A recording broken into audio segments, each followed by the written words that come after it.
Elvis Costello said, "So Beautiful, So What" is amongst Paul Simon's finest achievements. But is he right?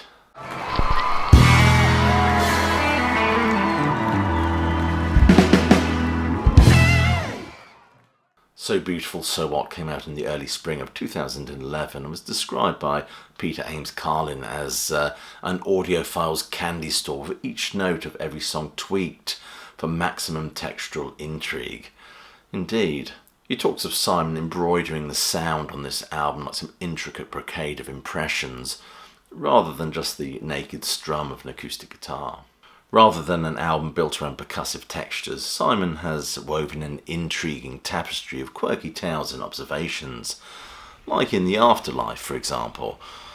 A dead man wakes up in heaven with lines to stand in and forms to fill out, until he finally lands at the foot of God, only to discover that the secret of existence is Gene Vincent's Bebopalula.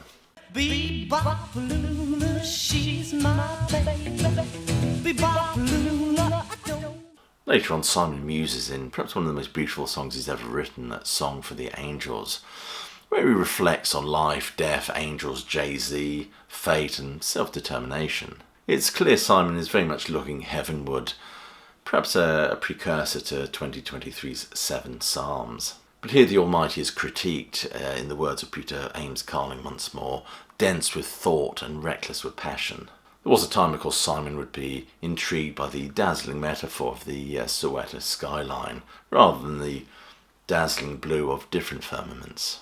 His feet were firmly planted on terra firma, I believe, as he looked skywards for inspiration. In fact, on his Hearts and Bones album from 1980, he says, "If you want to write a song about the heart, think about the moon before you start." But his palette these days is not so much concerned with the broader strokes of the world, unpicking those intricate stitches of relationships and societal restructuring. But now there tends to be a closer scrutiny of the heart and indeed soul of Paul Simon. Simon's lyrics, which had always been less about people being free, but were rooted in the nitty-gritty of everyday life and the pathos which comes from that. More about people getting by, rather than any kind of transcendent moment. But of late his subject matter has had Simon gazing heavenward, yet tinged with a self-awareness and irony. If we take the lyrics to that aforementioned song, Question for the Angels, he sings, "Who believes in angels? Fools do," but then tempers it with the devastating line, "Fools and pilgrims all over the world." I love Paul Simon's later work. Stranger to Stranger is another fantastic album. Not so keen on the Brian Eno collaboration from 2006. I find Eno's deference to atmosphere almost has a tendency to bleach, I think, the quiet precision of Simon's songwriting and delivery. One critic has said that So Beautiful, So What is Simon settling into his own idiosyncrasies, seemingly unconcerned with legacy or relevance. Simon is no doubt a skilled prober of human nature, not the dismissive sneer of Dylan, but capable of teasing out life's silver linings, shall we say, softening disappointment with a gentle, ironic inflection, or the bittersweet acknowledgement of regret and nostalgia. As Mike Powell points out, writing for Pitchfork, even his saddest songs contain the implicit bromide that life does indeed go on. Two of his biggest songs, I Am a Rock and Sounds of Silence, deal with characters who wear their alienation like scars of honour as they turn their faces away from crowds who surround them.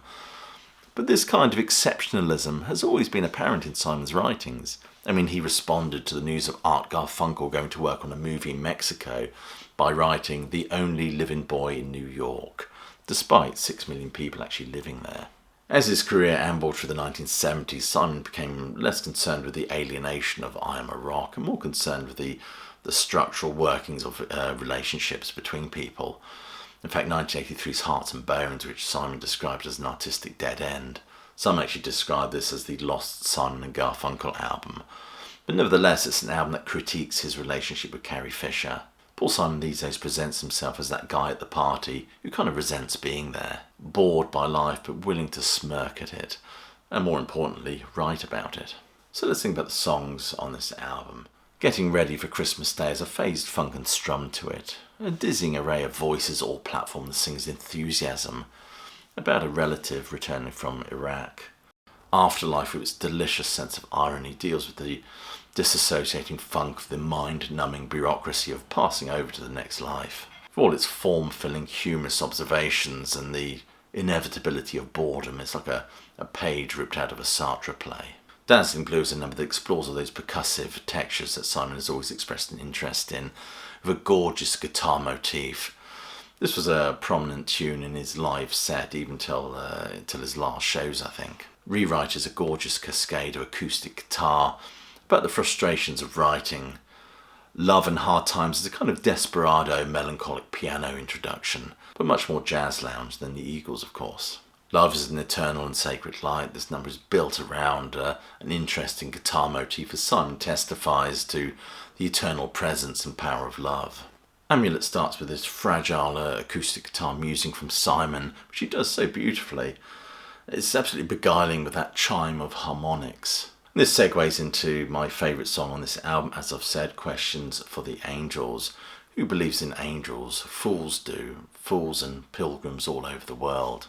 Love and Blessings sees Simon channeling his inner Sly and the Family Stone as it gets all funky and percussive on us once more. Beautiful simile in this song, love and blessings fall like rain on the thirsty land.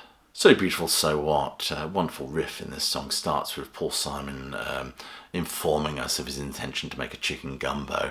And this immediately sort of transposes into an analogy for life, a recipe for life, if you will.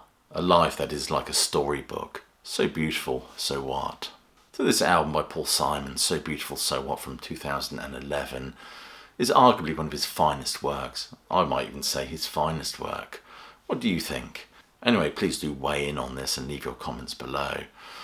I'll just say if you're new to this channel, please do click like, subscribe and check that notification bell. And I'll leave you with my closing salvo, which is, hope you're well, staying safe, and of course that you keep listening.